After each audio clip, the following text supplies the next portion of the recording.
Hello दोस्तों, मेरा नाम है चेतन और आप सभी का स्वागत है हमारे चैनल में। और आज बीटर सोर्ड के टोटल 4 एपिसोड्स आएंगे और आज ही बीटर सोर्ड की सीजन 1 खत्म हो जाएगी। तो चलो जल्दी से एपिसोड 36 को शुरू करके इसकी पूरी कहानी जानते हैं। एपिसोड के स्टार्टिंग में जैसे हाप्योंग अपना डॉक्यूमेंट निकालते हैं, जियोनवो उसके ऊपर हमला कर देता है, जिसे रोकने जिनमू और मुसेंग को सामने आना पड़ता है। पर मुसेंग इस प्रेशर को संभाल नहीं पाता और पीछे हट जाता है।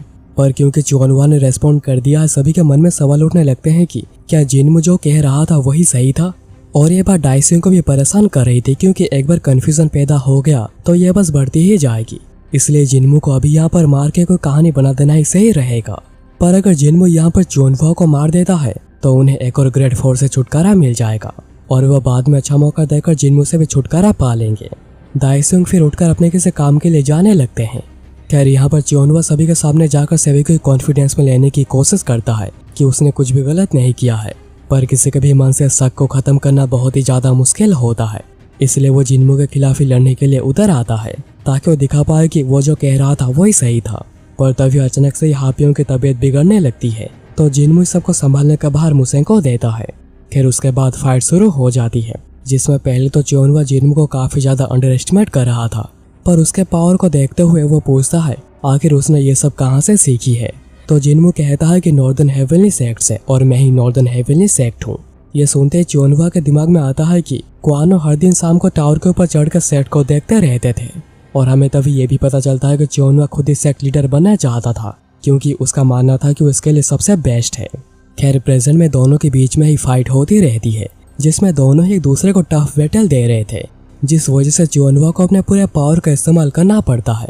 और इससे जिनमू थोड़ा पिछड़ता जा रहा था, पर वो जल्दी ही पावरफुल काउंटर्स करना शुरू करता है और इससे जियोनवा और भी ज्यादा गुस्सा हो गया था और वो अपने पूरे पावर का इस्तेमाल करके उसके ऊपर हमला करता है, जिससे उसे लगता है कि उसने जिनमू को हरा दिया है। पर वो गलत था और उसके ऊपर जिनमू मीटियोर सोल का इस्तेमाल करता है, जिससे कि जिनमू को लगता है कि उसने उसे हरा दिया है, पर वो भी गलत था। पर जियोनवा अभी भी उसे ओवर पावर कर दे रहा है और अभी समय आ गया था जिनमू को मारने का। पर तभी जिनमू उसके ऊपर शैडोड ब्लेड का इस्तेमाल करता है और वो इतने स्पीड से हमला करता है कि जियोनवा कुछ कर नहीं पाता और वो यहाँ पर ही हार जाता है। हारने के बाद जिनमू पूछता है कि आखिर उसने उन्हें धोखा क्यों दिया, जिस पर जियोनवा कहता है कि वो सबसे ज्यादा पावरफुल होना चाह रहा था, सब पर राज करना चाह रहा था और ये सब आगे जाकर उसके लालसा बन गई और उसने ये सब कर दिया। जियोनवा फिर जिनमू को वार्न करता है कि वो जिस रास्ते पर चल पड़ा है वहाँ पर बस खून ही खून भरा हुआ है। खैर उसके बाद जियोनवा उसे मार देने को कहता है और जिनमू जैसे ही उसका स्वॉर्ड उसके आर पार कर देता है, जियोनवा उसके कान में कहता है कि कोई अननोन चीज मुरिम वर्ल्ड के अंदर अपना पंख फैला के जा रही है।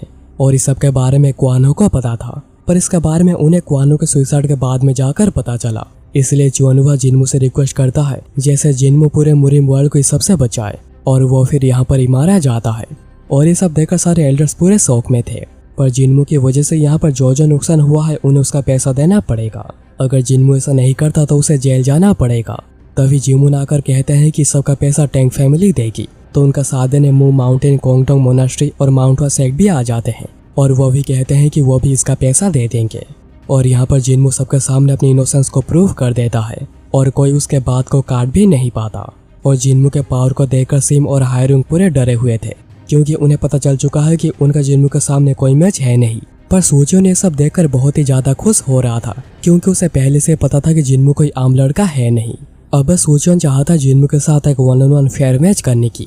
हम फिर वहाँ पर उन क्यूंग को भी देखते हैं जो कि वहाँ पर छुप कर आया हुआ था और वो यहाँ पर जिनमू के पावर को देखकर काफी इम्प्रेस हुआ है। फिर उसके बाद जिनमू नीचे उतरता है और वो सब टैंक फैमिली के पास जाने लगते हैं ट्रीटमेंट के लिए। और अगले सीन में हमें पता चलता है कि जब हाप्योंग पास्ट में मर रहे थे, उन्हें कोई आकर बचाता है जो कि चाह रहा था कि उसका जैसे धोखेबाज की डेथ ऐसे ही हो जाए।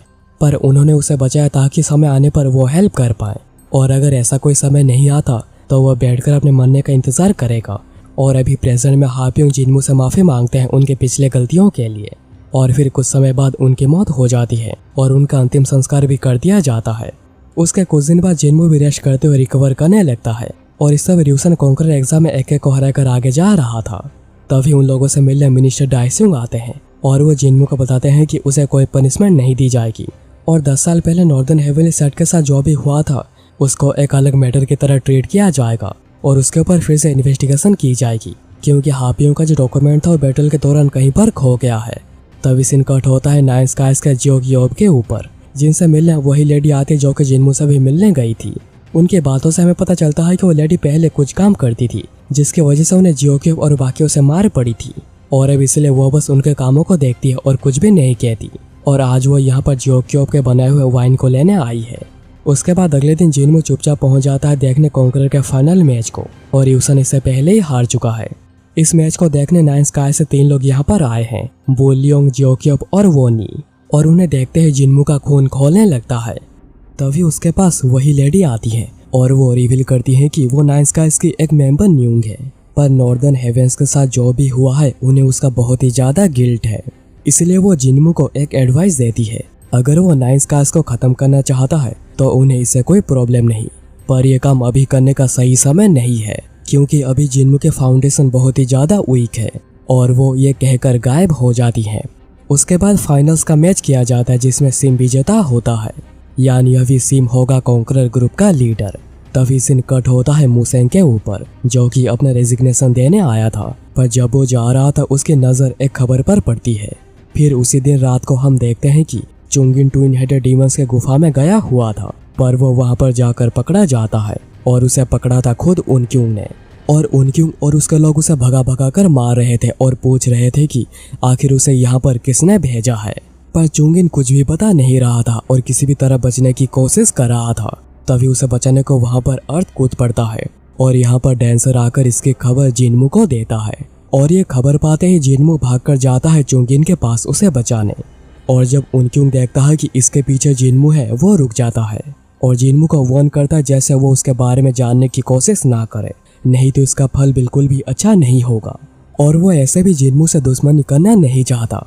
तभी हमें पास्ट में दोपहर का सीन दिखाया जाता है, जब जिन्मू चुंगिन को उनक्यूंग के थोड़े से बाल देकर सारी जानकारियां निकालने को कहता है। और अभी प्रेजेंट में चुंगिन के साथ जो भी हुआ है इसका जिन्मू को काफी ज्यादा दुख हो रहा है। तभी वहां पर वोल्ड्रिंग आती है, जो कि चुंगिन की खबर पाकर यहाँ पर आई है। पर जब उन्हें पता चलता है कि चुंगिन का ट्रीटमेंट जीमून कर रहे हैं तो वो शांत हो जाते हैं। पर जैसे ही चुंगिन हिल हो जाए वो उसे मिलने बुलाती है। उसके बाद हमें बताया जाता है कि जब जिन्मू का ट्रायल चल रहा था उसे समय पर यूना के ऊपर फर्स्ट एंड मॉन्स्टर्स और कुनलुन सेट ने हमला किया था, जिनकी फाइट अभी तक चल रही है, जहां पर कुनलुन सेट हार चुकी है। और उन लोगों ने बैकअप के तौर पे एक और सेक्ट को भी यहाँ पर बुलाया था, और वो लोग भी यहाँ पर हार चुके हैं। और अब इसलिए सूचियों से डायरेक्ट ही हेल्प मांगा जाता है, और सूचियों जल्दी से निकल कर जाता है और वो जाकर देखता है कि यह तो यूना है, और वो यूना को देखकर पहचान जाता है। इसलिए वो उससे अच्छे से बात करने की भी कोशिश करता है। पर यूना, जिसकी यादें गायब हो चुकी हैं, सूचियों को बिल्कुल भी पहचान नहीं पाती, और उनके बीच में इवेंचुअली एक फाइट शुरू हो जाती है जिसमें ज्यादा डोमिनेट सूचियों ही कर रहा था। पर तभी बीच में एक सेट का मेंबर जो कि अधमरा हुआ था स्वॉर्ड फेंकर यूना के ऊपर हमला करता है, जिससे यूना तो गुस्सा हो ही जाती है। सूचियों भी काफी ज्यादा गुस्सा हो जाता है, क्योंकि वो हमेशा ही एक फेयर बैटल चाहता है। यूना फिर गुस्से में उस आदमी को मार देती है, जो कि सूचियों को बिल्कुल भी पसंद नहीं आता, क्योंकि किसी को भी ऐसे मारना नहीं चाहिए। और वह गुस्से में यूना का हाथ पकड़ लेती है। पर तभी वहां पर जिन्मू पहुंच जाता है, क्योंकि इसी बीच मुसेंग ने इसकी खबर जिन्मू को दे दी थी, जो कि उसे रिजाइन देते समय पता चला था। और अभी मुसेंग यहाँ पर अपने टीम के साथ आया हुआ है, और उसके पूरी टीम इस जगह को पूरी अच्छे तरीके से गार्ड कर रही है। और यहाँ पर जिन्मू के आने की वजह से सूचियोन यूना का हाथ छोड़ देता है, और फिर दोनों के बीच में थोड़ी बातें होती है, जिसमें जिन्मू बताता है कि उसे पहले पता नहीं था कि आखिर यूना कौन है और वो कहां से नॉर्दर्न हेवेंस में आई थी। पर सूचियोन भी इस वजह से गुस्सा है, क्योंकि यूना ने यहाँ पर बहुत से लोगों को मारा है। इसलिए वो जिन्मू को कहता है जैसे वो यूना को उसके हवाले कर दे, पर जिन्मू डायरेक्ट ही मना कर देता है, और दोनों के बीच में एक फाइट शुरू हो जाती है। पर फाइट शुरू ही हुई थी कि यूना पीछे से बहुत जोर से चिल्लाती है, क्योंकि जिन्मू को देखने के बाद उसकी मेमोरीज इधर उधर हो रही है। और सूचियों नोटिस करता है कि जिन्मू फाइट के ऊपर बिल्कुल भी फोकस नहीं कर पा रहा, और उसे हमेशा फेयर बैटल चाहिए, ऐसे बैटल्स नहीं। और उसे पता है जब कोई अपना इस हाल में होता है तो एक के ऊपर क्या बीतती है। तो सूचियों जिन्मू को कहता है जाकर यूना को संभाले, और वो यहाँ से वापस चला जाएगा, और वो वापस जाकर कह देगा कि यूना वहाँ से भाग गई। और इस हेल्प के लिए जिन्मू सूचियोन को थैंक्स कहता है। जिन्मू फिर जाता है यूना के पास, जो कि गुस्से में कुछ भी यहाँ वहाँ पर हमला करे जा रही थी, जिससे कि जिन्मू के बॉडी पर भी बहुत सारे कट्स लग चुके थे। पर जिनमू फिर भी आगे बढ़कर जाके यूना को गले लगाता है और गले लगाते ही यूना को जिनमू की सारी बातें याद आ जाती है, जिससे कि वो भी रोने लगती है और जिनमू को गले लगाती है और ये एपिसोड यहाँ पर ही खत्म हो जाती है। तो दोस्तों इस वीडियो के लिए बस इतना ही। अगर तुम्हें ये एपिसोड और मेरी नरेशन पसंद आई हो तो वीडियो को लाइक करना मत भूलना और हो सके तो चैनल को सब्सक्राइब करके तुम हमें सपोर्ट भी कर सकते हो। तो चलो मिलते हैं एक और एक्साइटिंग वीडियो में।